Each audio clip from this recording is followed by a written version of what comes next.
Lorsqu'il s'est agi pour nous de venir présenter nos travaux ici, on s'est demandé comment on allait s'y prendre.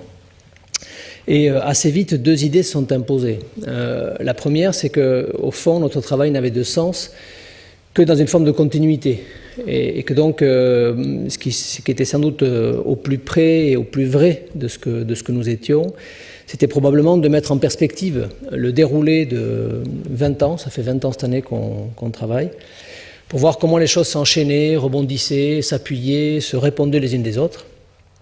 Et puis la deuxième idée qui est venue assez rapidement, c'est celle de ne vous montrer que des choses construites, réalisées, à la fois parce que le chantier est une sorte de, comment dirais-je, de moment de vérité sur la question de l'architecture, mais aussi parce que dans notre expérience de l'espace, la matérialité réelle est un formidable révélateur. Donc c'est à partir de ces deux clés d'entrée qu'on a préparé cette présentation que nous avons avec, je dis nous parce qu'aujourd'hui c'est ma voix que vous entendez, mais finalement c'est une voix qui porte deux paroles en quelque sorte, hein, la mienne bien sûr, mais aussi celle de mon ami et associé Jean-Marie Seignerin. Donc c'est à partir de là que nous avons établi ce déroulé qui comporte 4 temps. Chacun d'eux finalement est un moment, une sorte d'instant où certaines choses sont comprises, perçues, j'espère analysées, et puis viennent s'additionner elles aussi aux suivantes. Alors le premier temps, c'est ce qu'on appelait le temps de la découverte, apprendre à voir. Moi je crois qu'une grande partie de ce que nous sommes, nous les architectes, est très liée à la formation que nous avons reçue. Et donc, il nous semblait évident de commencer une conférence sur nos travaux par les gens qui nous ont formés et ce qu'on avait appris.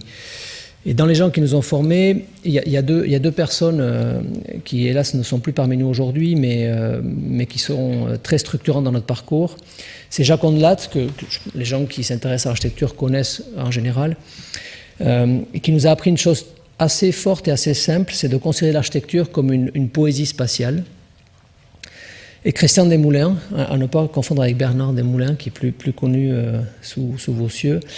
Donc Christian Desmoulins qui a toujours mis l'homme au centre de la discipline et qui au fond parlait de l'architecture comme des disciplines humanistes. Et je crois que tout ce qui va suivre est un peu la conjonction de ces deux formes de pensée, poétiser l'espace et considérer que l'être humain est le centre du dispositif. Il nous paraissait aussi important de souligner que notre génération, ma génération, elle a été, sa formation sur on va dire la modernité, s'est un peu arrêtée, à l'école je parle, avec le mouvement moderne. C'est-à-dire que l'histoire de l'architecture contemporaine, lorsque je l'ai étudiée, pratiquement sa théorisation s'arrêtait au mouvement moderne. Et il y a quelqu'un qui a été très fondateur pour nous, c'est Lucien Hervé, un très grand photographe d'architecture, qui au fond nous a appris à voir la finesse, l'élégance, la justesse qu'il y avait dans cette architecture, au-delà de quelquefois sa brutalité ou son concept. Hein, c'est-à-dire que ça dépassait la machine à habiter pour aller vers quelque chose qui finalement était d'une infinie subtilité. 3 ouvrages simples mais structurants pour nous. L'évidence, hein, Bruno Zevi, apprendre à voir l'architecture. Alors, je l'ai mis parce qu'au-delà du fait que c'est une leçon d'architecture, ça a été pour nous le moment où on s'est rendu compte qu'au fond, s'il fallait apprendre à voir l'architecture, s'il y avait quelque chose qui relevait de la compréhension et de la connaissance, c'est aussi que l'architecture était une discipline spécifique, singulière. Et ça, c'est très important, j'y reviendrai tout à l'heure. Hein. C'est pas pluridisciplinaire, c'est transdisciplinaire et c'est une discipline spécifique. Et 2 autres livres, celui d'Eco, que vous connaissez tous, bien sûr, l'œuvre ouverte, qui commençait à nous dire, pour qu'un travail soit considéré comme abouti, plein, il faut qu'il ait plusieurs niveaux de lecture. Et puis, un livre un peu plus, dont le titre est un peu plus abscon, de Panofsky, Architecture gothique et pensée scolastique. Alors, le titre peut paraître un peu comme ça rébarbatif, et en fait c'est très puissant comme ouvrage parce que ça dit au fond que l'architecture est toujours le reflet d'un instant, d'un moment de pensée. C'est-à-dire l'architecture n'est au fond ni plus ni moins qu'une espèce de traduction spatiale de l'état de pensée d'une société. Deux grands maîtres, c'est les deux seuls que je citerai ce soir, c'est Siza et Ando. Bon, je ne vais pas m'étendre dessus, mais juste pour relever 2 points, Siza est éminemment portugais, Ando est éminemment japonais, et pourtant les deux, dans leur très grande singularité, portent quelque chose qui est bien supérieur, qui touche d'une certaine manière à l'universel. Et puis l'école d'archi de Bordeaux nous a appris à nourrir la pensée à travers d'autres champs disciplinaires, c'est-à-dire précisément à établir cette fameuse transdisciplinarité, très, très importante à mes yeux, notamment pour les étudiants. Un sculpteur basque que peut-être certains d'entre vous connaissent, qui s'appelle Jorge Oteiza, qui n'est plus là, hélas non plus, et qui a fait un travail assez formidable, j'allais dire, de dématérialisation. C'est quelqu'un qui a passé une quarantaine d'années de sa vie à sculpter, et plus il avançait, moins il y avait de matière. Et il finit par dire une phrase en espagnol très très belle, il dit je suis resté avec le vide entre les mains, et à partir de là j'ai arrêté de sculpter, comme s'il avait atteint une sorte de zénith, de summum de la sculpture. Deux très grands peintres catalans qui nous ont influencés, Antoni Tapies.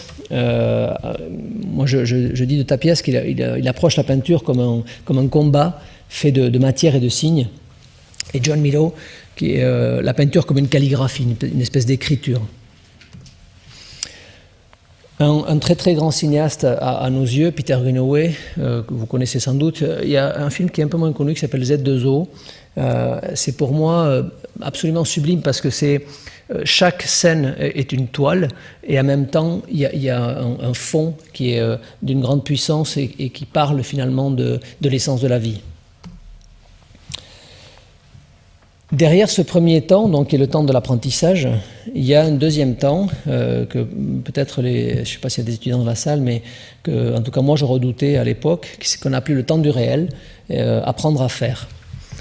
Alors, on le redoutait parce que c'est une espèce de mise en abîme au fond, hein, c'est-à-dire qu'on sort de l'école, on fait quelques armes, et puis à un moment on se retrouve confronté j'allais dire pour de vrai, à l'architecture. Et nous, ce qu'on a eu envie de faire à ce moment-là, c'est de se fonder, de s'asseoir un peu plus, quoi, hein, d'essayer de poser ce qui était important pour nous. Et sont apparues un certain nombre de valeurs. La première, c'est que d'abord on avait immensément de lacunes constructives, comme j'imagine la plupart des gens qui sortent encore aujourd'hui. Je suis prof à l'école d'archi de Bordeaux, donc je jette la pierre à personne. Et donc on s'est retourné assez naturellement vers ce qu'on appelle l'architecture sans architecte, c'est-à-dire une espèce d'anthropologie de l'architecture, pour voir à quel point cette architecture apparemment très simple constructivement, était porteuse de sens, avait une espèce d'épaisseur.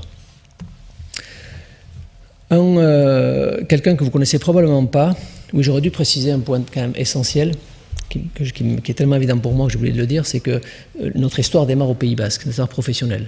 Et donc évidemment, on est très soucieux d'aller un peu au-delà des apparences, hein, de sortir d'une vision folklorique et d'une culture locale pour voir ce qu'elle porte vraiment.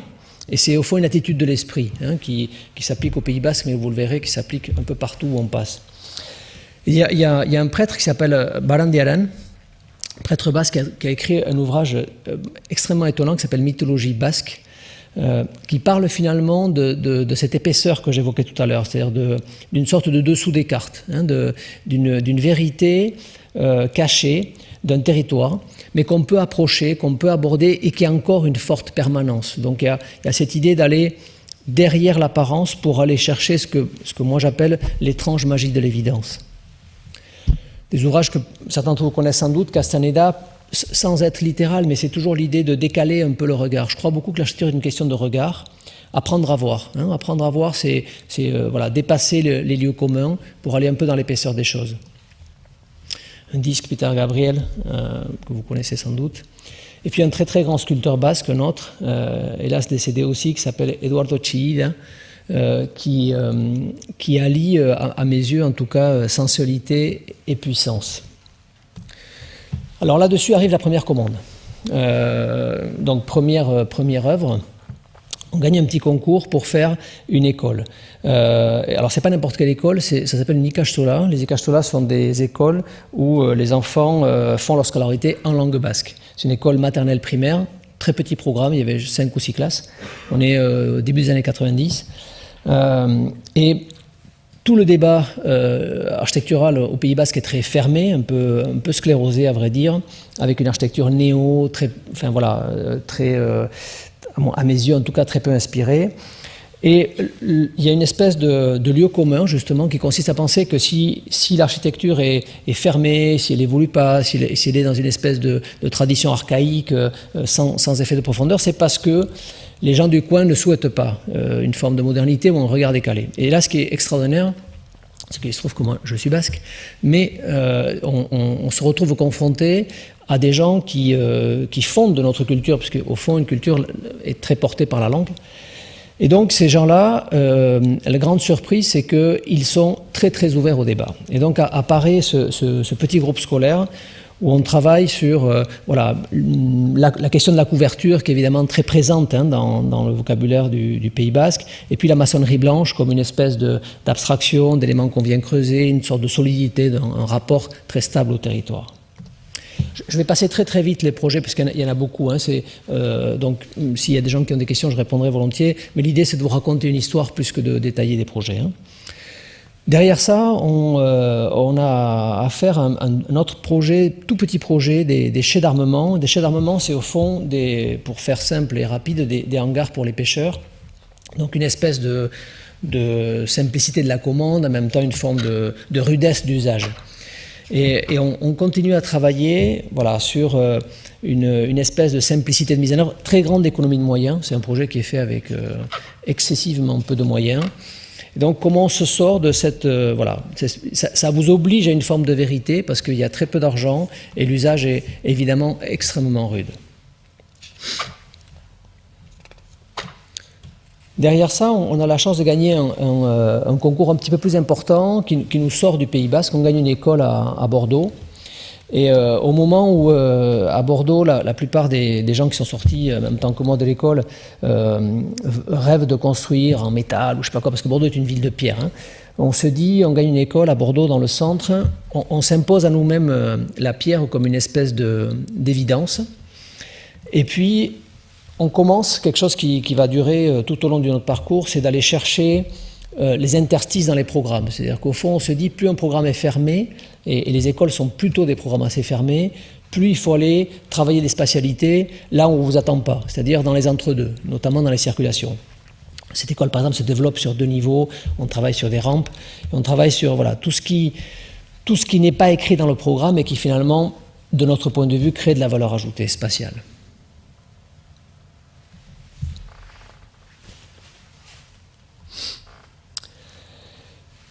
Derrière ça, un projet très étonnant, une unité de salaison de jambon. Vous voyez, comme ça, on dit tiens, jambon, sauf que ça fabrique 7000 jambons par semaine. Je ne sais pas si ça parle à quelqu'un, mais c'est assez impressionnant. Et là, c'est la confrontation au grand paysage. C'est un bâtiment qui fait 150 mètres de long, 9 mètres de haut, dans un site somptueux, mais aussi la confrontation avec l'industrie agroalimentaire, et je peux vous assurer que c'est très très rude. Donc il faut leur démontrer, pour pouvoir faire de l'architecture, qu'au fond, votre bâtiment, d'une certaine manière, il a une valeur ajoutée, c'est-à-dire qu'il est capable d'améliorer leur process. Sinon, le débat, il est absolument borné. Et donc on travaille sur comment on s'insère dans, vous voyez le site, comment dans un site sublime, Pays Basque intérieur, une espèce de grand coteau comme ça, une grande prairie, on peut arriver à insérer quelque chose qui est quand même dense et lourd. Et toute l'idée, au fond, c'est d'encastrer ce bâtiment dans la pente, ce qui ne va pas de soi pour l'industriel. L'industriel, son idée première, c'est plateforme horizontale, le bâtiment au milieu, les camions qui tournent autour. Donc voilà, je raconte pas tout le process, mais on arrive à ça, pas du tout comme ça, en considérant que ça va de soi, que c'est évident, ou qu'il y a une question d'architecture derrière, mais parce qu'on essaie de leur démontrer qu'il y a une vraie pertinence à s'implanter comme ça. Et puis on commence à travailler d'autres matérialités. C'est le début de travailler sur les enveloppes, sur les pots. Les fameux jambons, qui sont très bons d'ailleurs. En En suivant, hasard du destin, et c'est assez rigolo, après avoir fait cette usine de salaison de jambon, on a un projet de chai viticole. Alors, comble des paradoxes, c'est qu'après le jambon, il y a le vin. Mais par contre, on vient chercher des gens qui sont dans le sud-ouest, on va les chercher pour faire un chai à l'autre bout de la France, dans le sud-est, ce qui est quand même assez rigolo. Et on se retrouve avec un maître d'ouvrage qui, au fond, nous apprend l'exigence. C'est-à-dire qu'il souhaite atteindre le plus haut niveau possible en production de vin et d'avoir un chai qui soit le plus équilibré possible, c'est-à-dire le moins d'ingénierie possible. Et donc tout le travail du projet, c'est au fond travailler dans la pente, essayer de voir comment les choses peuvent se réguler à peu près naturellement. Pour les gens qui aiment le vin, c'est un chai qui est à 100% en gravitaire. Ça a été un des premiers d'ailleurs chez Contemporain à être fait entièrement en gravitaire. Et toute la régulation thermique se fait naturellement par un système de porte et de cour anglaise. Et donc au fond, comme ça dans le paysage, le chai c'est une sorte de grand plateau, 3 mètres de terre au-dessus du plancher, ce qui est un peu complexe à gérer, et puis à la fois une petite issue comme ça, assez discrète, mais comme si on rentrait un peu dans les catacombes, comme si on rentrait dans la cave. Et puis au fur et à mesure où on tourne, le projet se dévoile, sort de la pente, et puis se retrouve sur une façade frontale qui est davantage un manifeste, puisque les chais ont cette particularité d'être à la fois un lieu de travail, le travail lui aussi soumis à une épreuve très rude, mais aussi un lieu de visite.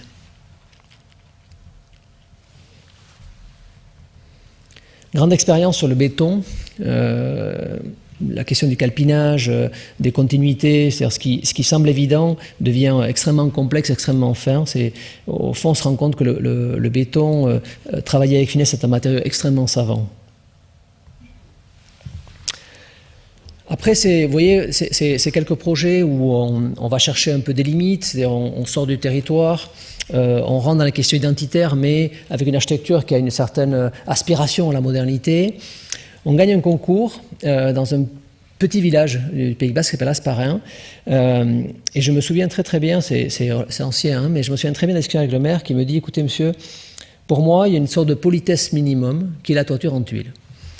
Donc nous voilà avec un sujet complexe quand même, hein, c'est-à-dire comment on fait un petit groupe scolaire, donc programme là aussi très modeste, mais avec une espèce d'exercice imposé qui est celui de la toiture en tuiles. Donc on essaie de se frotter à cette question en voyant comment la couverture peut devenir un plan incliné, abstrait, en terre cuite, et on se rend compte que beaucoup de choses tiennent finalement à la constitution de la rive de la toiture, à la matérialité de la sous-face, finalement j'allais dire presque des détails de mise en œuvre qui font qu'on passe d'un élément couvrant un peu redondant à quelque chose qui au fond peut, de notre point de vue, à la fois avoir un peu de sens et être relativement aérien. Juste après, on enchaîne sur un projet assez surprenant parce que c'est une gare de péage autoroutière pour les ASF, donc, qui sont assez enclins à considérer que le péage doit être très démonstratif, hein, c'est-à-dire qu'il faut que ce soit un exercice d'architecture avec des grands porte-à-faux, des machins. Et nous, c'était un petit projet, on avait la chance d'avoir un peu de boulot, donc on leur dit un peu une espèce de vérité, on leur dit écoutez, un péage au fond c'est une espèce de porte du Moyen-Âge dans laquelle on paye l'octroi et puis pas grand-chose de plus, quoi. Et donc plus elle est simple, plus elle est rationnelle et mieux c'est. Et ne racontez pas d'histoire avec vos trucs de péage qui ne sont jamais que des endroits où on laisse des sous. Et donc tout le sujet c'est de faire un peu un non-objet, c'est-à-dire une espèce de table, hein, une grande porte qui devient une sorte de pont en fait, hein. Il y a une quarantaine de mètres de portée, on le fait en béton et on essaie d'intégrer dedans tout ce qui en général pendouille, déborde, etc. Voir comment tout ça peut s'intégrer à l'intérieur d'un objet qui soit le plus simple, le plus évident, le plus limpide possible dans le paysage.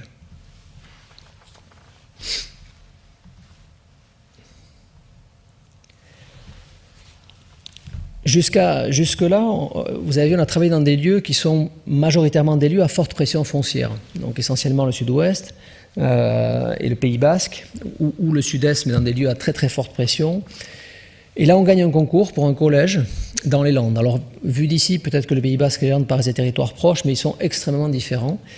Et on est confronté à une difficulté, c'est que jusqu'à ce projet de collège, au fond, les emprises foncières sont tellement limitées que la question de l'espace contenu, de la maîtrise des vides, se pose assez peu. C'est-à-dire que quand on arrive à en laisser quelques-uns, des vides, c'est déjà très très beau. Et là, tout d'un coup, on nous dit, voilà, vous avez un immense champ, vous avez à peu près le terrain que vous voulez pour poser un collège dessus. Donc c'est une espèce de mise en abîme assez étonnante, hein, une sorte de revers, où tout d'un coup, la question, c'est de contenir le vide, c'est-à-dire d'arriver à trouver l'échelle du territoire. Et donc le collège devient la recherche de ce qu'on a appelé l'espace contenu, l'entre-deux. Et comment cet entre-deux donne du sens au projet.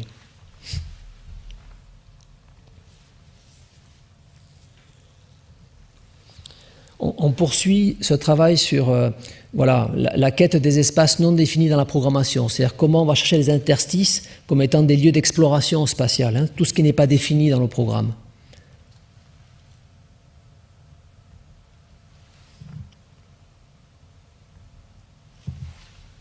Évidemment, travailler sur l'échelle.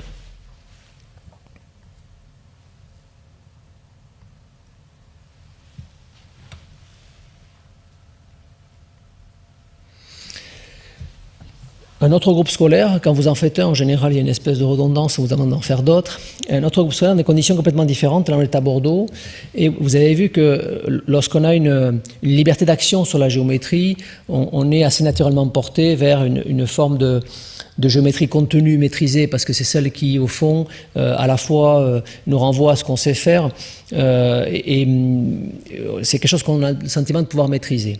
Et là, on se retrouve dans une situation assez étonnante, c'est que on est dans une ZAC qui impose une construction en limite en continuité sur voie, et que cette limite, c'est une espèce de courbe un peu étonnante, un peu molle, et donc on se dit, ben, on va essayer de s'appuyer complètement dessus pour transformer en quelque sorte la question de la courbe en un bâtiment qui devient une sorte de drapé, hein, qui se déroule comme ça en limite de continuité sur la voie. On est vraiment en limite de voie, on est plein sud, et donc on le perce avec un peu comme si on clignait des yeux, hein, des espèces de fentes comme ça. La façade sur cour est évidemment elle totalement vitrée, mais plein nord.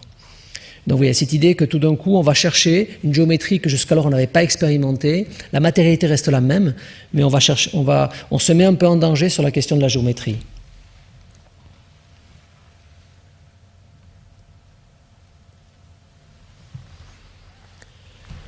Enfin arrive la question de l'habitat dans notre parcours, dans ce premier temps-là, et de l'habitat individuel. C'est-à-dire qu'on a la chance de participer à un programme un peu expérimental pour un maître d'ouvrage bordelais qui s'appelle Domo France, un bailleur social, qui au fond nous donne un tout petit programme, 11 maisons, et on a la possibilité soit de travailler sur la maison en bande, une sorte de collectif horizontal, soit de pousser un peu l'expérience pour aller vers la maison individuelle. Et donc on essaie de le convaincre qu'il y a peut-être quelque chose à faire sur la maison, cette espèce d'attachement, d'enracinement, là aussi un peu ontologique fondateur, hein, entre l'homme et l'habitat. Comment on peut le porter? Est-ce qu'il est possible, avec de la maison, d'avoir malgré tout de la densité, d'avoir des itérations, d'avoir de la variété, mais en raisonnant sur la maison, sur la parcelle? C'est un exercice extrêmement difficile.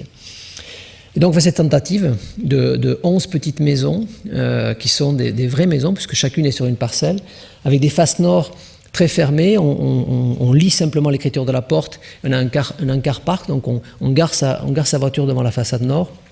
La façade sud, elle, évidemment, s'ouvre beaucoup plus, et tout est un jeu d'itération, de percement. C'est-à-dire les maisons sont très proches, mais toutes différentes malgré tout. Elles ont une très petite emprise au sol, 6,50 par 6,50, et elles se développent sur 3 niveaux, rez-de-chaussée plus 2. On commence à comprendre que le logement, c'est une question de très subtile adaptation et variation. L'idée, par exemple, de mettre 2 fenêtres dans une chambre, que ces fenêtres aillent de plancher à plancher. Voilà, ce sont ces petites choses-là qui commencent à nous faire rentrer dans la finesse, la difficulté de ce qu'est du logement, mais aussi à quel point on peut le faire changer par petites touches. Voilà, on travaille évidemment sur les transitions du public au privé. C'est-à-dire comment on gare sa voiture, comment on rentre chez soi et comment on passe dans son jardin.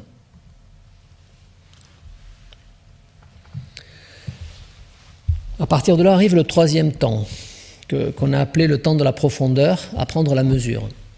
Donc après ce 2e temps qui était celui de l'apprendre à faire, hein, c'est-à-dire qu'on se frotte à la réalité, on a expérimenté beaucoup de programmes différents, vous avez vu, et là on rentre dans une nouvelle dimension, j'allais dire, à l'agence, c'est-à-dire qu'on est confronté à la fois à nous-mêmes parce qu'on a un peu plus de maturité, un peu plus de recul sur ce qu'on fait, on s'est peut-être on s'est un peu démontré qu'il y a des choses qu'on savait faire, mais aussi on est confronté à la réhabilitation et à l'insertion dans des sites à forte valeur patrimoniale. Donc c'est une équation nouvelle pour nous, qui nous apprend la mesure et qui nous apprend la modestie.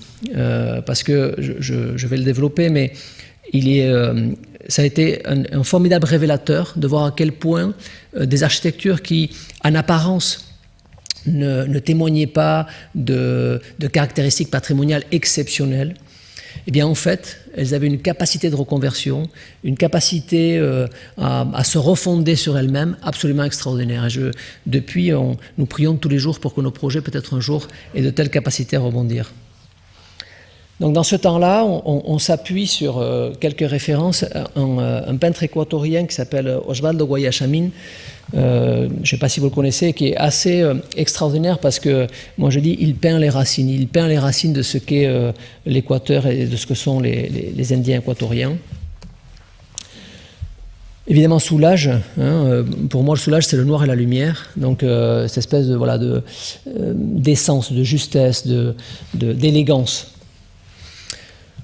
Un livre qui traverse cette période-là de Christian Bobin qui s'appelle Le Trébat. Je vous lis juste un petit extrait. Peu de livres changent une vie, quand ils la changent c'est pour toujours. Le Trébat a opéré comme ça. Le Trébat c'est au fond c'est un livre d'une extraordinaire spiritualité. Un disque formidable, Bebo et Sigala, un pianiste cubain et un chanteur andalou. Les deux associés, c'est juste formidable. Si vous ne le connaissez pas, achetez-le. Donc avec ça arrive cette première intervention dans un bâtiment patrimonial. Alors il s'agit de faire un centre d'éducation au patrimoine. C'est un programme un peu étonnant.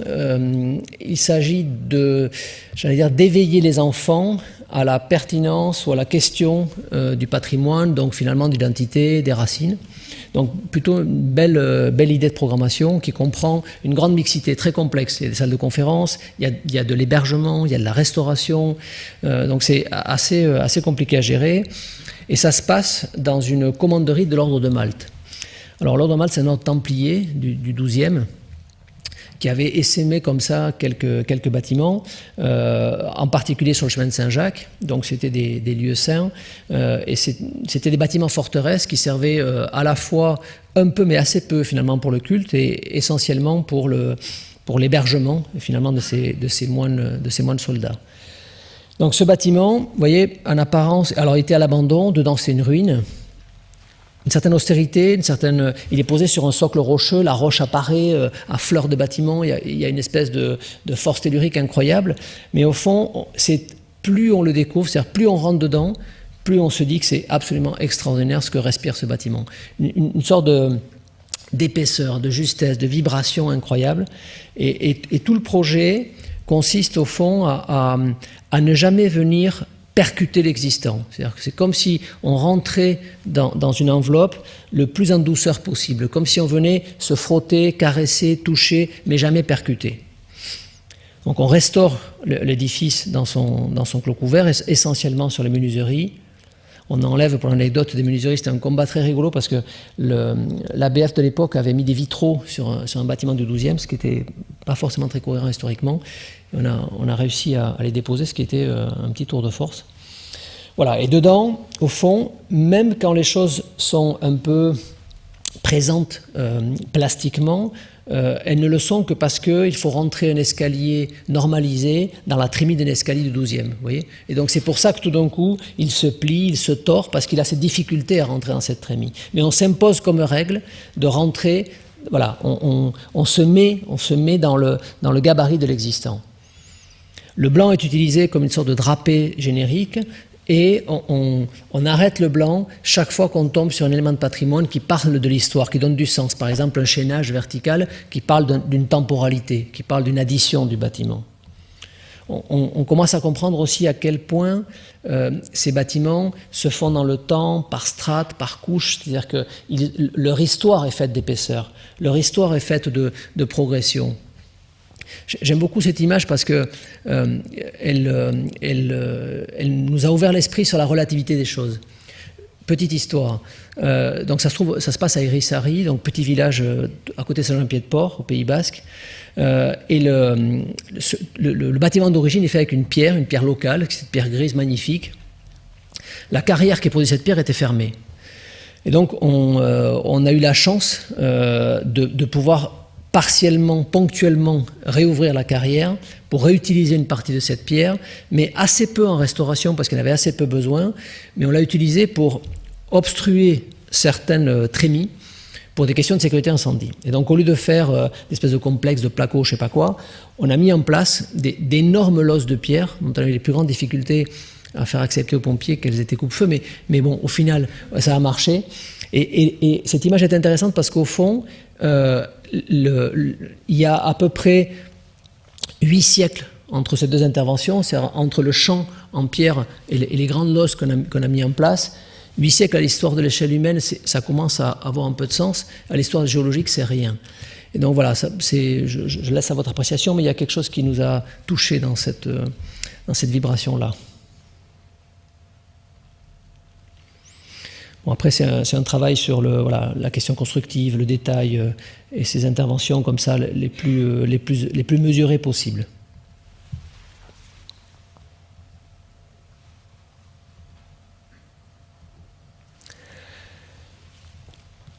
Immédiatement derrière ce projet vient nous voir moi j'aimais dire un grand cuisinier qui s'appelle Arnaud Daguin, dont le père est assez connu, pour nous dire, voilà, il avait un restaurant à Biarritz, étoilé au Michelin, enfin bon, qui marchait très fort. Il avait envie de changer, il me dit, mon métier c'est l'art de recevoir. Donc ce que je voudrais, c'est que vous nous fassiez un lieu qui finalement symbolise ça, porte ça. Et il s'achète une petite ferme au Pays Basque dont la valeur patrimoniale ne saute pas aux yeux. Hein, il a une certaine qualité, voilà, elle est posée avec justesse, mais pas plus, quoi.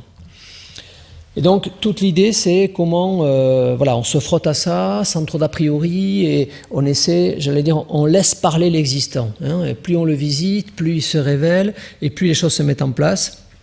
Et une fois de plus, c'est une immense leçon de comment des architectures sans architecte et a priori relevant d'une certaine simplicité sont capables de dévoiler des spatialités extrêmement étonnantes. Voilà. Et c'était un exercice pour nous très révélateur de ce point de vue-là, qui nous a plus jamais fait regarder l'existant avec condescendance. Qui plus est, ça pousse à des spatialités que jamais on imaginerait tout seul, quoi. Parce que la contrainte de l'existant convoque finalement des modes de pensée, des articulations d'espace extrêmement surprenantes. Ça nous a aussi appris la question de la domesticité, du détail poussé jusqu'au robinet, aux porte-serviettes, à l'ampoule. Vous voyez, c'est-à-dire que tout d'un coup, on rentre dans une espèce de... C'est un peu sans fin, c'est un exercice d'ultra-précision, j'allais dire. Mais d'ultra-précision au service d'une forme de confort.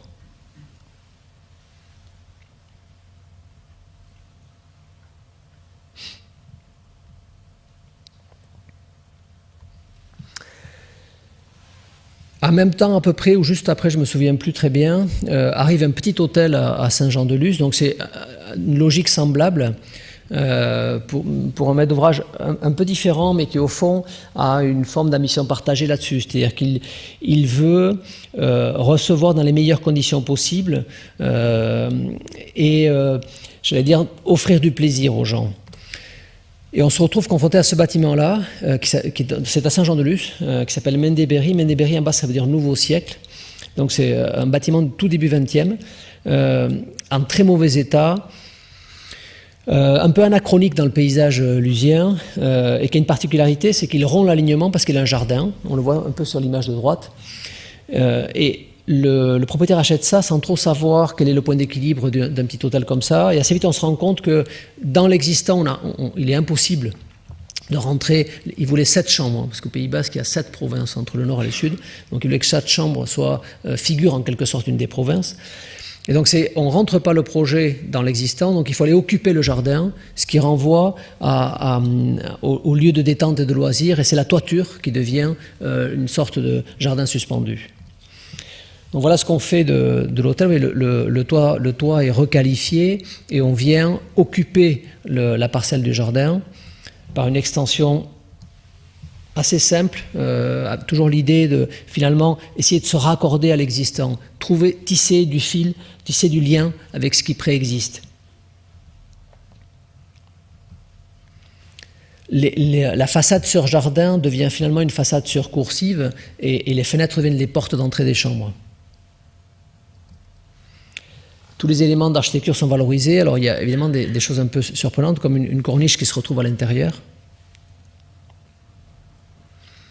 On continue l'exercice sur la domesticité, sur évidemment le soin apporté au détail, toujours au profit du confort. Derrière la couverture apparaît l'espace de détente.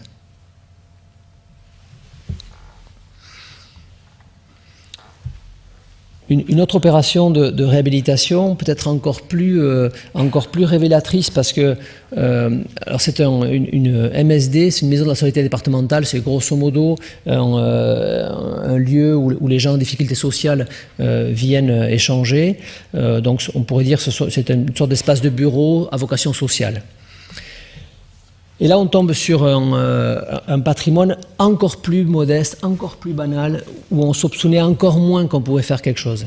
L'état de l'existence, c'est ça.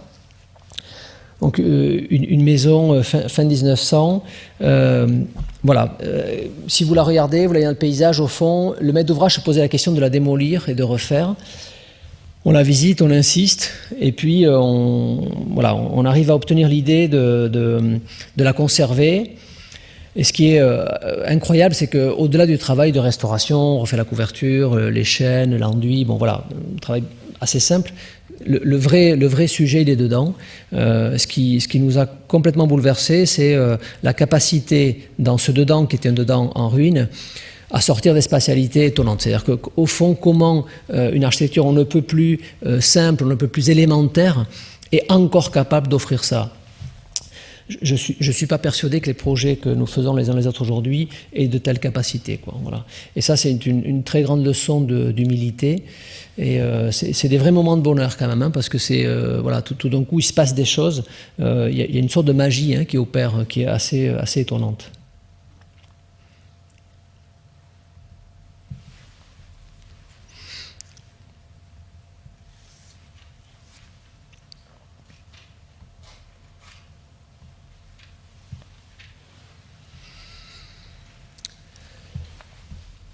À partir de ces expériences sur la réhabilitation, on va vers des expériences dans des sites sensibles, on va dire, hein, qui eux aussi vous conduisent à ce que j'appelais tout à l'heure dans ce fameux temps 3, prendre la mesure des choses, écouter l'existant, sentir les vibrations de ce qui est déjà là pour essayer de se mettre dedans avec, si possible, justesse.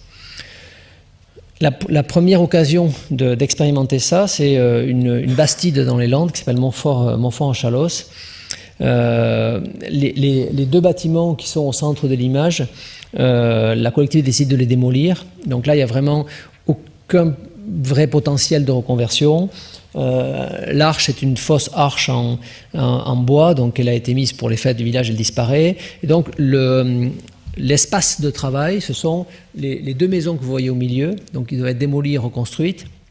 Et toute la question, c'est l'entrée de la Bastide. Voilà, qu'est-ce qu'on fait dans ce contexte-là? C'est-à-dire comment on s'inscrit là-dedans?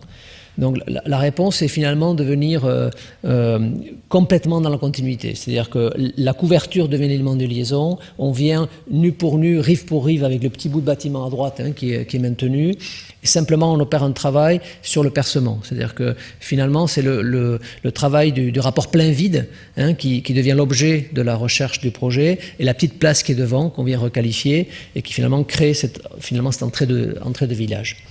Avec de façades qui sont sur la même logique, donc du travail sur la fenêtre.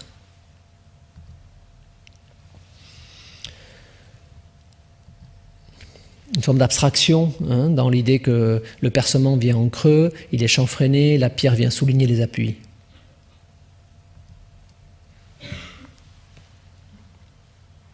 Évidemment, derrière chacune de ces fenêtres, il y a un bureau. Chaque bureau reçoit une lumière spécifique et singulière. On aime bien les escaliers, vous avez remarqué. Voilà comment le bâtiment s'inscrit dans cette petite place. Et au fond, c'est un travail d'humilité, de simplicité, mais déterminant parce que pour les gens qui habitent ce lieu, ce bâtiment avait une forte valeur symbolique. Une autre opération en site sensible, alors là on est à Bayonne, on est dans le secteur sauvegardé, c'est un des plus anciens secteurs sauvegardés de France, donc il y a une sorte de frilosité, d'attention.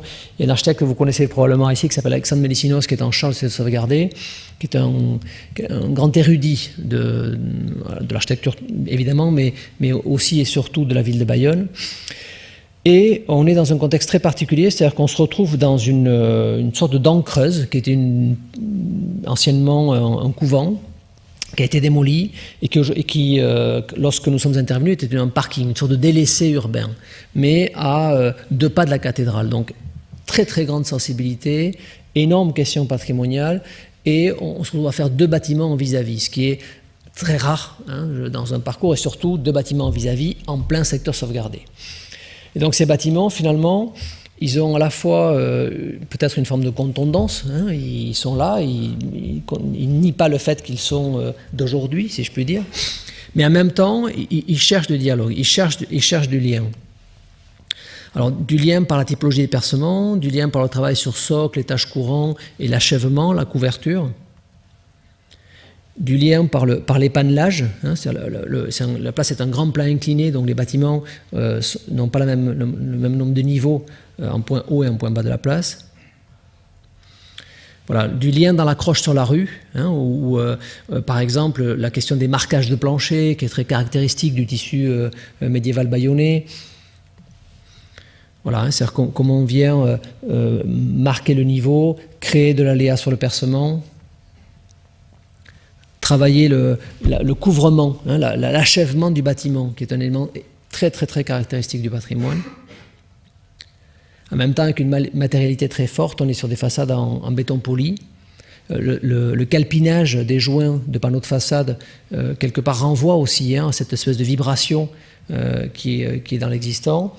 Le travail sur les porches, hein, vous avez la porte ou le porche médiéval à côté de notre propre traitement de proposition du porche d'entrée, qui lui aussi intervient comme une sorte de creux, d'absence de matière.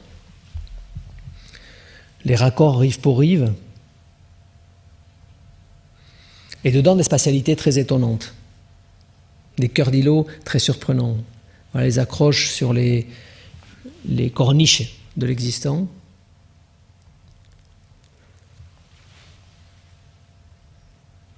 Vous voyez, à travers les coursives, on voit la flèche de la cathédrale.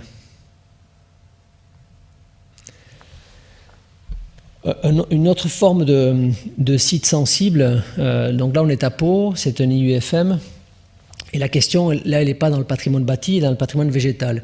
On gagne un concours avec une très grosse contrainte, c'est on est la 3e tranche d'extension. Le bâtiment d'origine est un bâtiment du 19e, il a fait l'objet d'une extension dans les années 50, et là, nous on est conduits à faire la 3e tranche, le 3e volet, sauf que le terrain d'assiette, il est bordé par 2 magnifiques alignements de marronniers d'Inde, qui sont des arbres somptueux, vous allez voir, et donc toute la difficulté de s'inscrire dans l'axe de cet alignement.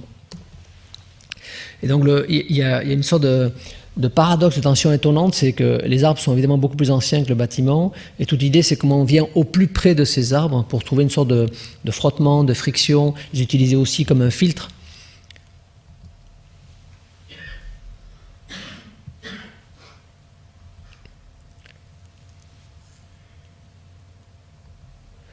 Voilà, on pousse l'exercice assez loin puisqu'on est au plus près, on est à moins d'1 mètre des arbres, ce qui fait que quand on ouvre ces grandes portes-fenêtres, on touche les feuilles des arbres. C'est une expérience un peu surprenante. Ils ont tenu.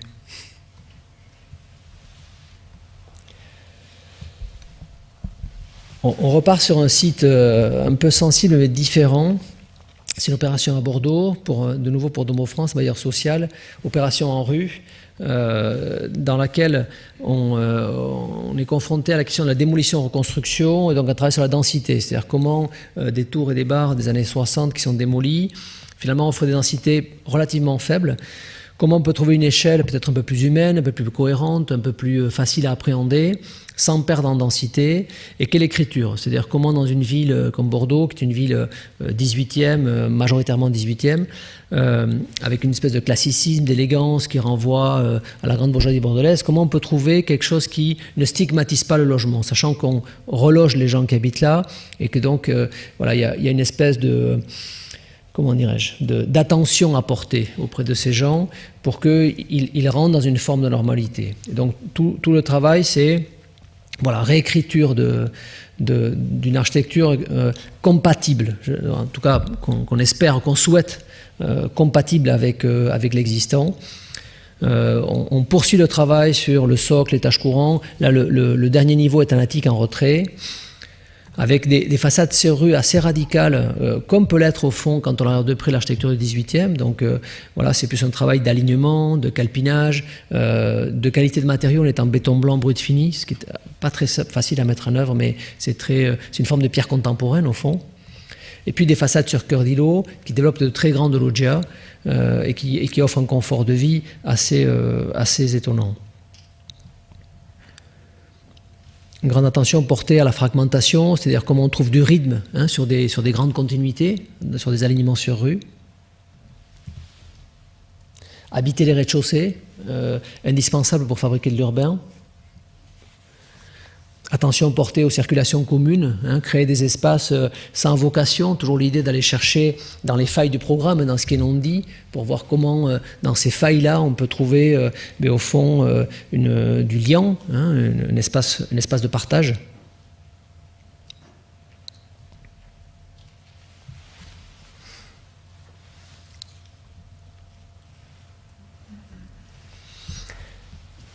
Derrière ça, on est confronté à la question du tertiaire. C'est le premier immeuble tertiaire avec une commande un peu surprenante, très difficile, qui est au fond un maître d'ouvrage privé qui nous dit « Faites-moi un bâtiment qui soit le moins soumis possible aux aléas de la mode, ou aux aléas de l'air du temps, on va dire ». C'est très très difficile comme commande. Et donc on se dit, il faut, voilà, comment on vise une espèce de permanence en architecture. Alors, je suis loin d'imaginer que nous y sommes parvenus, pardon, mais en tout cas on a essayé, par une certaine simplicité d'écriture, peut-être par une certaine radicalité aussi, et surtout par la possibilité qui nous a été offerte de travailler pas simplement les enveloppes, qui sont un peu comme des cordes comme ça, des fils tendus, mais aussi des spatialités et des espaces à partager. Voilà, c'est-à-dire que c'est un bâtiment où on a réussi finalement avec très très peu de surface, j'allais dire entre guillemets perdue, à avoir des lieux de partage, des lieux de convergence qui sont des vrais lieux, parce qu'ils ont une certaine puissance spatiale, malgré le fait que leur dimension est relativement réduite. Ça, c'est notre agence.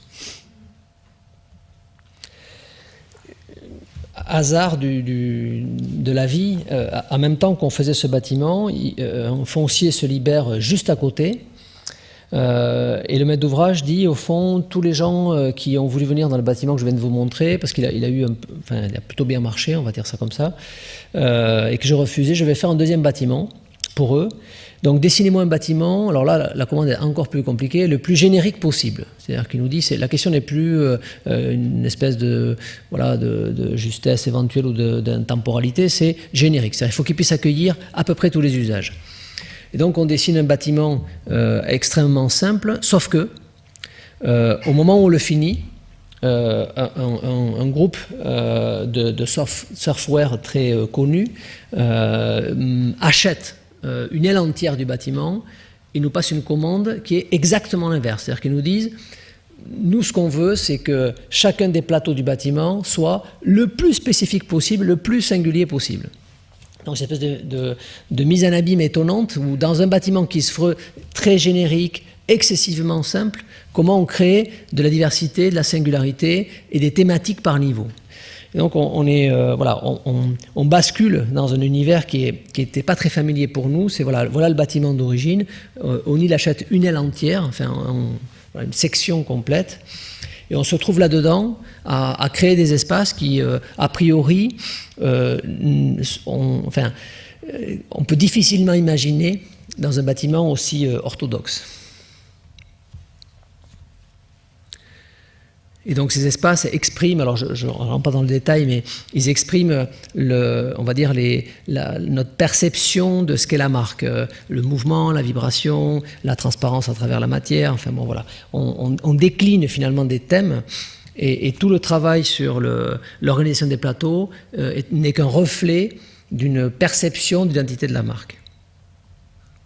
Je pense que si on nous avait, au début de la conception du bâtiment, si on avait imaginé qu'on irait vers ces spatialités-là à l'intérieur, je pense qu'on ne l'aurait pas cru.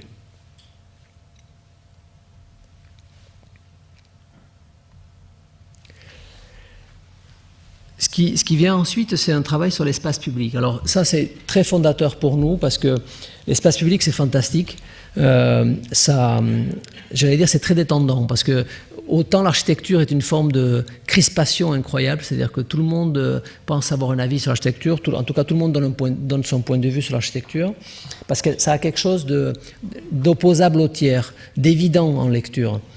L'espace public a ça de particulier, c'est que quand vous le dessinez, personne n'y comprend rien, ce qui est un formidable confort, parce que quand les gens commencent à le percevoir, c'est trop tard, c'est fait, quoi. Et donc, voilà, c'est très agréable de travailler sur l'espace public. La première confrontation d'espace public, elle est sur l'esplanade portuaire d'Hendaye, le port de pêche s'en va, la zone d'étendage des filets, qui est une zone absolument somptueuse, qui est l'extrême pointe sud-ouest de la France, se libère. Et donc on nous dit, écoutez, faites un lieu qui soit un lieu de convergence. Et ce qui est assez intéressant dans l'espace public, c'est que c'est l'espace pour le public. C'est-à-dire que c'est une confrontation en même temps très directe avec des réalités d'usage, avec la vie au fond.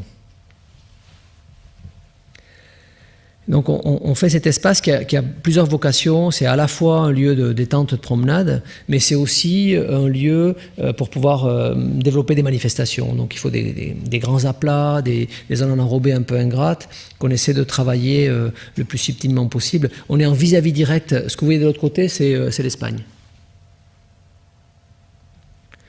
Voilà, donc on essaie de donner un peu de plasticité à ces grands espaces qui ont vocation à recevoir des événements. Les lumières et les ciels aident aussi évidemment beaucoup à trouver un peu de sens.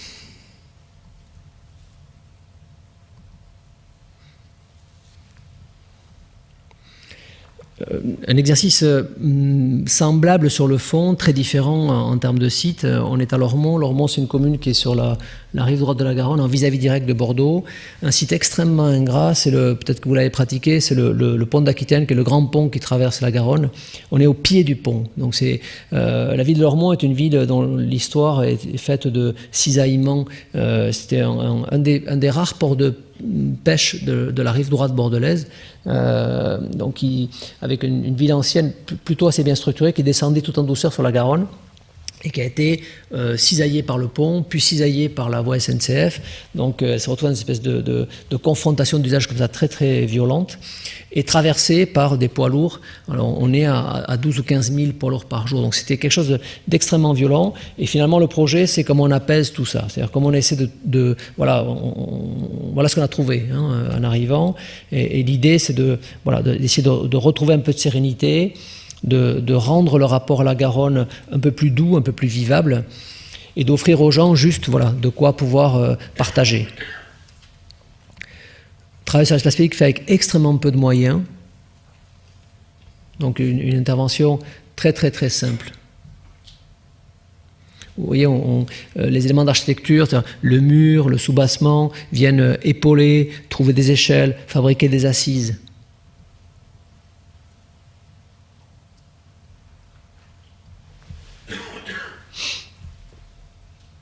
La pierre est utilisée avec beaucoup de pondération. Un autre exercice de collège dans les Pyrénées-Atlantiques, on change un peu d'échelle, c'est un collège 600, donc à peu près du double d'échelle de celui que je vous montrais tout à l'heure, dans une topographie très compliquée. Une des particularités aux Pays-Bas, c'est qu'on est toujours confronté à la topographie, c'est-à-dire le sol n'est jamais plat. Et pour un collège de grande envergure, c'est très compliqué. C'est très compliqué parce que, au fond, on vous demande que tout soit en connexion directement, le plus simplement possible, et que quand vous avez de la topographie, c'est évidemment complexe. Donc, on utilise la topographie pour mettre les voitures dessous et donc fabriquer des espaces les plus sobres, les plus contenus. On repart sur l'exercice de l'espace contenu, de travailler la cour vraiment comme un espace contenu et tenu, maîtrisé, un entre-deux, fabriquer des limites. Évidemment, toujours pareil, on va chercher dans les interstices du programme ce qui peut fabriquer des spatialités, c'est-à-dire tout ce qui n'est pas décrit et prétexte à aller chercher des espaces intéressants et des espaces qui amènent une sorte de poétisation spatiale. Donc ce sont les préaux, ce sont les circulations verticales, ce sont les circulations horizontales, ce sont tous ces entre-deux.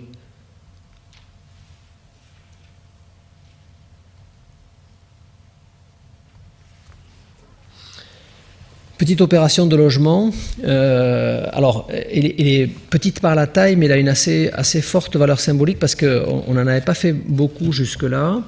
Et alors il se trouve que ça se passe à Bègle, que pour la petite histoire, le maire de Bègle, c'est Noël Mamère, et que donc on a une pression sur les questions environnementales qui est très forte, quoi, hein. Et nous on a une obsession que je vais développer tout à l'heure sur le temps suivant, qui est celle qui consiste à penser que la question environnementale, elle n'a de sens à nos yeux que si elle amène une sorte de valeur ajoutée spatiale, hein. Donc tout le sujet, c'est comment on peut à la fois performer sur des questions notamment de consommation d'énergie, mais comment ce niveau de performance s'accompagne par une vraie qualité offerte aux résidents. Et donc, on travaille sur un bâtiment très simple, excessivement tramé en termes de porteurs, de refends, avec deux façades très contrastées. Une façade ensoleillée qui développe l'idée toute simple de la serre froide, c'est-à-dire de la double paroi vitrée, avec néanmoins sur chaque loggia un espace plein qui permet d'occulter ce qu'on n'a pas envie de montrer aux autres et qui évite les dérives sur ce genre d'espace, et qui crée, du fait de ce double vitrage, un effet de profondeur qu'on avait testé d'ailleurs sur O'Neill, assez étonnant, parce que tout d'un coup il donne de la profondeur finalement à la façade avec très très peu de choses.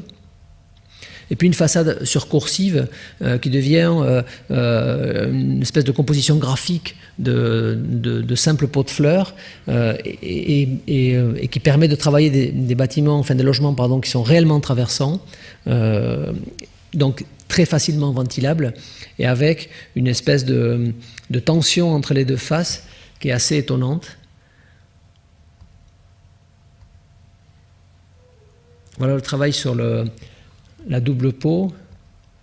Voilà le travail sur les coursives surdimensionnées qui permettent, vous voyez, de se croiser, d'être là, d'être occupé, hein, c'est-à-dire qu'on peut venir mettre une petite chaise, une petite table sur sa coursive. Voilà l'espace de l'entre-deux qui fait que dans le sud-ouest, ça permet évidemment d'agrandir le logement parce que derrière, on a réussi à avoir de nouveau une paroi vitrée. Les deux s'escamotent, celle qui est extérieure s'escamote complètement, donc elle se replie, elle se rabat. Donc évidemment, lorsqu'il fait chaud, on le traite comme une loggia traditionnelle. Et ça permet dans le logement, lorsqu'on est complètement vitré derrière, d'avoir évidemment un rapport à l'extérieur. Ce n'est pas simplement un contrôle de la température, mais un rapport à l'extérieur bien plus généreux que celui qu'on aurait traditionnellement, et de finalement aller chercher ces quelques mètres carrés supplémentaires qui font une vraie différence dans le confort de vie du quotidien.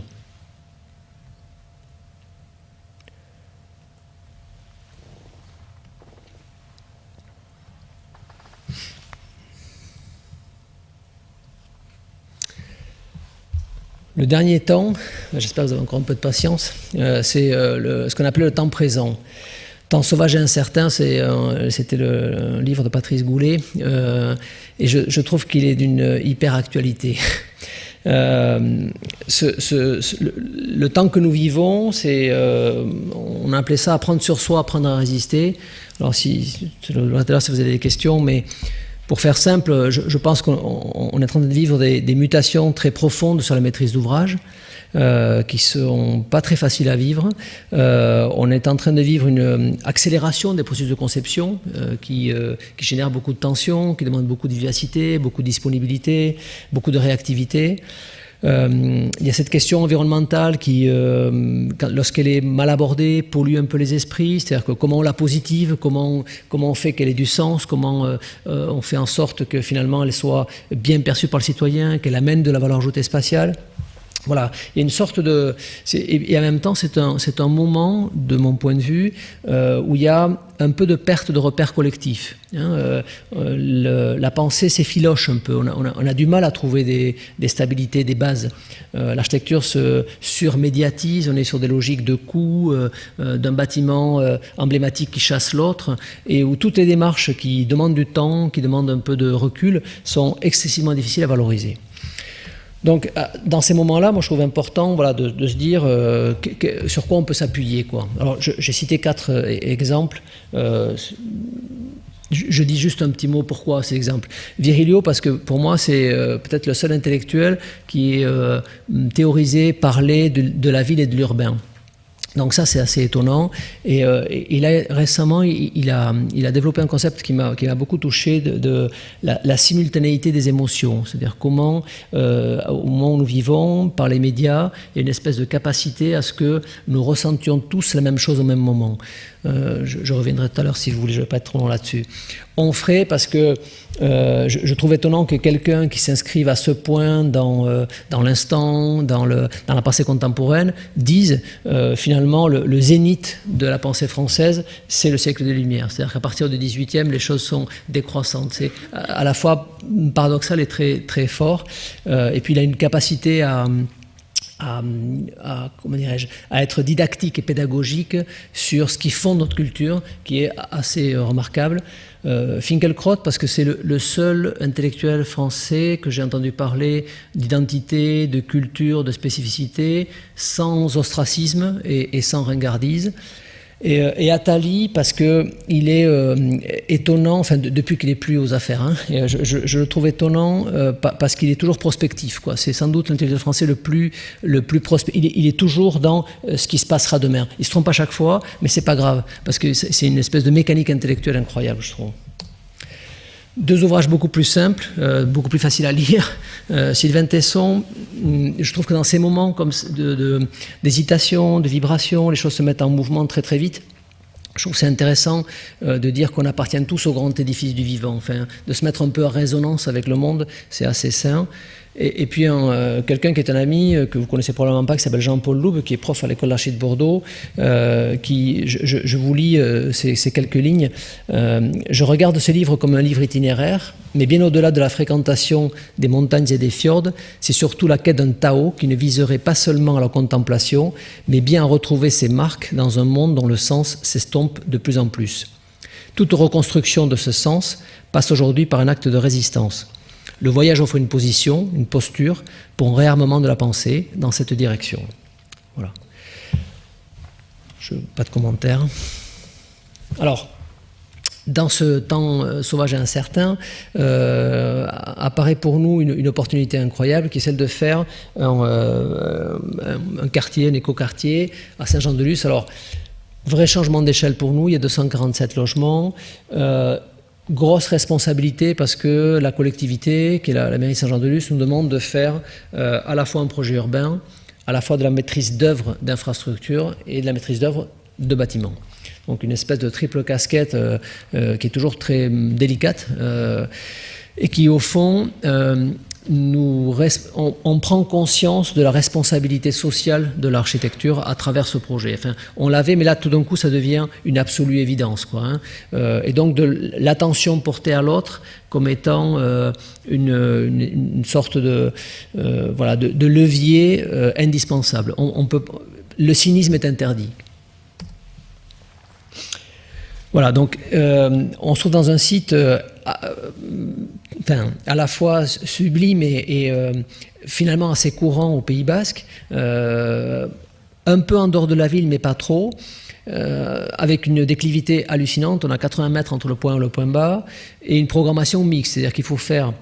c'est une opération à 2 tiers social, un tiers en accession à coût maîtrisé, avec du collectif, de la maison individuelle, et de la maison en bande, mais de la maison en bande avec au moins 3 typologies différentes, parce qu'on est dans la pente partout, donc on arrive soit par le bas, soit par le haut, soit par le milieu. Donc voilà, je ne vais pas commenter le projet parce que le but n'est pas de développer un projet aujourd'hui, vous l'avez compris, mais bon, simplement, peut-être que tout le sens de cette intervention, c'est d'être capable de fabriquer du vivre ensemble, c'est-à-dire de donner la possibilité aux gens de trouver des espaces de partage et en même temps de trouver de l'intimité, du confort chez soi. Comment profiter de la déclivité pour fabriquer aussi des espaces publics qualifiés, hein, c'est-à-dire comment un soutènement devient le support de jeu, comment un observatoire devient un lieu de rencontre, comment la question de la voiture peut être traitée par des couvertures, comment la topographie permet de gérer des vis-à-vis qui seraient sinon extrêmement tendus. La question de la réduction de l'espace privé individuel finalement à assez peu de choses, hein, à quelque chose qui serait de l'ordre de la cour, pour au contraire utiliser l'espace partagé au maximum, à plein.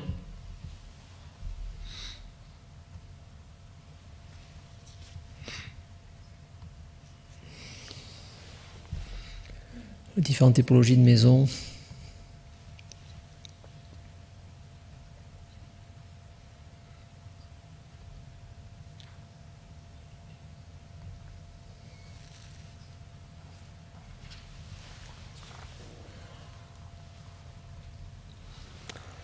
Une autre opération de logements sociaux, relativement importante aussi, 121 logements à Florac, où là, j'allais dire, on est dans le dur. Hein, pardon d'être un peu trivial, mais il s'agit de reloger des gens qui sont dans des logements paupérisés, une cible publique difficile, et on se pose la question de comment on fait mieux. Est-ce que c'est si simple que ça de faire mieux que c'est l'architecture des années 50 qu'on a tellement décriée? On regarde les plans avec attention, les plans sont franchement plutôt bien. Donc les marges d'action ne sont pas simples. Hein, et au fond, on se dit une grande partie se joue probablement dans le rapport à l'extérieur, sur la question de la loggia, dans une forme de rationalité constructive, mais de finesse constructive, c'est-à-dire qui relèverait presque, là aussi, de l'attention qu'on porte à l'autre, d'une espèce de prudence, d'une forme de politesse vis-à-vis de ces gens-là, et de l'échelle. Hein. L'échelle est évidemment l'élément déterminant. Donc on essaye de faire avec ça un édifice le plus digne possible, avec très peu de moyens. Donc le peu de moyens qu'on a, on les met justement dans ces dispositifs de loggia, dans la manière dont on peut les occulter, dans le confort que ça peut apporter, mais aussi dans la valorisation que ça peut peut-être avoir. Partout ailleurs, on est extrêmement simple.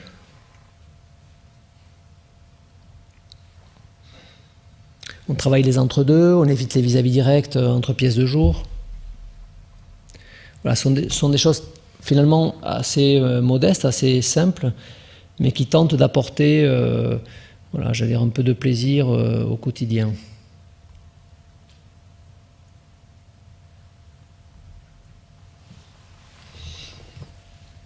Vous voyez comment la fenêtre, finalement banale, basique, simple, essaie de trouver une certaine finesse.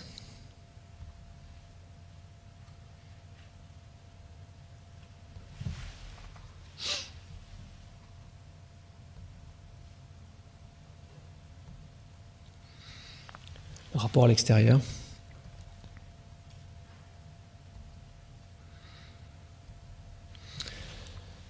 Un projet très structurant, tout à l'heure Diane Ravel en a parlé, c'est la rencontre avec Stephen Hall. Alors ça c'est j'allais dire, c'est l'apprentissage du très haut niveau. Personnage hors norme. On reçoit un coup de téléphone un jour à l'agence où il nous demande de participer avec lui à un concours à Biarritz pour faire une cité de l'océan. Donc on va dire un musée. Au moment où on fait le concours, son contenu est plus que flou. Mais il s'agit surtout pour le maire d'avoir un édifice très emblématique dans cette quête qu'ont certains élus de mettre en place dans leur collectivité des bâtiments qui soient presque auto-signifiants, qui d'une certaine manière parlent de la ville, révèlent la ville et créent une dynamique autour de la ville. Donc là, on touche on pensait être exigeant. Là, on mesure ce qu'est l'exigence de très très haut niveau. Et on mesure surtout une acuité spatiale assez extraordinaire. Donc tout part d'un dessin de Genèse qui est sous le ciel, sous l'océan. C'est une espèce de vague inversée avec un bâtiment qui développe vraiment le concept de cinquième façade. Comme moi, j'ai rarement vu quelqu'un le faire. Et donc ça devient, c'est très surprenant parce que c'est un bâtiment relativement modeste en taille. Il fait à peu près 50 par 50. Sauf qu'il est aux 2 tiers enterré et que pour une aussi petite dimension, il développe des spatialités assez surprenantes.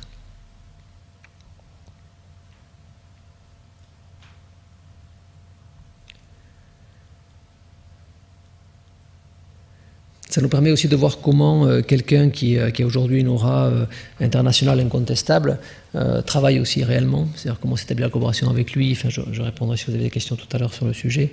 Mais c'est une espèce de... On comprend de l'intérieur comment les choses se font et qu'est-ce qu'on peut partager, qu'est-ce qu'on peut apporter.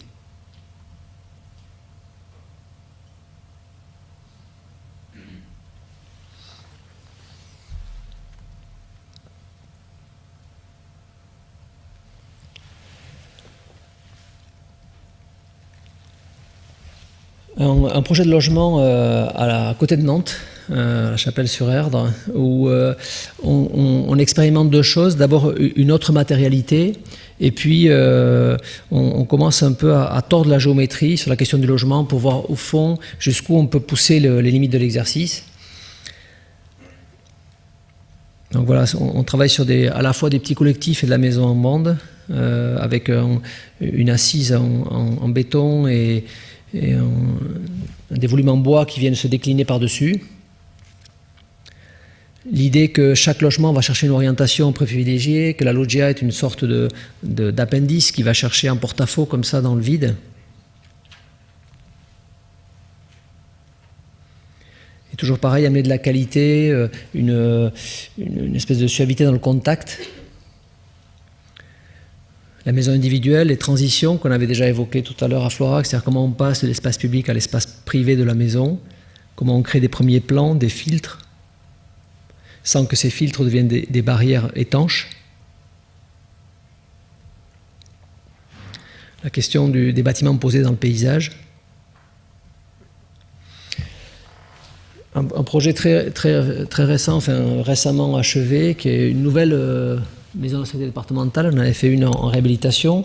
Celle-là, elle est toute neuve, sauf qu'on est dans une parcelle assez difficile parce qu'en pente, très large, très épaisse. Et donc, on est obligé de venir construire en limite, donc sur une sorte de courbe. Et le seul moyen de traiter le sujet, de notre point de vue, c'est au fond de venir percer, c'est-à-dire de créer des patios pour amener la lumière dans l'intérieur. Donc au fond, c'est une sorte de bâtiment patio un peu étonnant, parce que ça reste du bureau quand même dedans. Donc il y a une sorte de simplicité de la commande et de difficulté du site qui se conjugue en une équation qui est celle-là. Vous voyez, on tourne autour des bâtiments, donc il occupe entièrement la parcelle, donc il prend toute l'emprise au sol disponible. Et au fur et à mesure où on s'en rapproche, on comprend que finalement cette emprise excessivement large, elle vient révéler des intérieurs qui sont des évidements.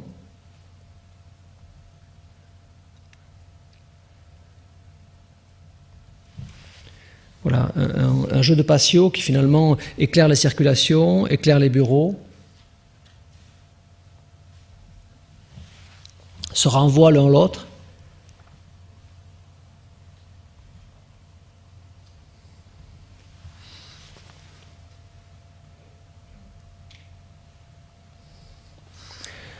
Et pour finir, le projet qui était présenté sur le carton, qui était un bâtiment de bureau sur l'île de Nantes. Donc ce bâtiment de bureau, je ne peux pas en parler sans rappeler le rôle prépondérant qu'a joué la Samoa, l'aménageur de la SEM sur l'île de Nantes, qui est absolument extraordinaire. Sans rappeler le rôle qu'a joué Paul Chemetov sur l'île de Nantes. Nous, on est intervenu derrière, à l'échelle de l'îlot, et on a pu maîtriser à quel point son règlement était absolument fantastique. Et puis un clin d'œil personnel à la personne qui nous a amenés sur ce dossier, qui aujourd'hui ne l'occupe plus, ou en tout cas n'est plus aux commandes sur cette opération, mais qui s'appelle M. Le Brunet, et pour qui on a une pensée affectueuse. Voilà, immeuble de bureau sur l'île de Nantes. L'île de Nantes, c'est finalement une espèce d'enchaînement de pièces architecturales très emblématiques. Et là aussi, on se met dans la posture de dire qu'il faut être assez contondant, parce qu'on est juste derrière le palais de justice de Jean Nouvel, on est à côté de bâtiments qui sont tous plus signifiants les uns que les autres. Et donc, comment essayer d'être à la fois, tenir le site, exister, sans excès d'une certaine manière. Et donc c'est la mise en place de deux volumétries très, très simples, un volume en pierre noire, un volume en pierre blanc, reliés par un jeu de coursives, et deux typologies de percements complètement différentes, le percement carré aléatoire et le percement rectangulaire tramé. Donc ça met en place comme ça un édifice à la fois très présent dans le site, mais qui au fond, dans l'insertion de ces manifestes architecturaux qui sont mis bout à bout tous ces bâtiments, peut-être créer une forme de décalage, en tout cas on l'espère, mais peut-être amène un peu de distance. Donc on travaille évidemment sur la matérialité de la pierre, sur le calpinage, sur les variations de nus, sur des choses assez fines, on va dire, mais qui peut-être sont celles qui permettent d'amener une sorte de variation. Même lorsque les choses paraissent simples, quand on va regarder derrière, la finesse vient souvent du détail en fait.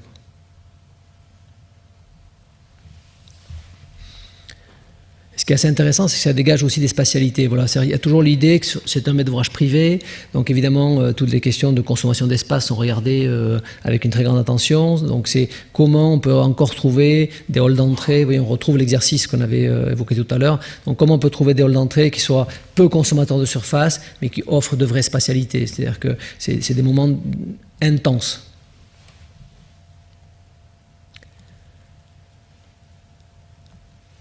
Voilà, merci pour votre patience et pour votre écoute.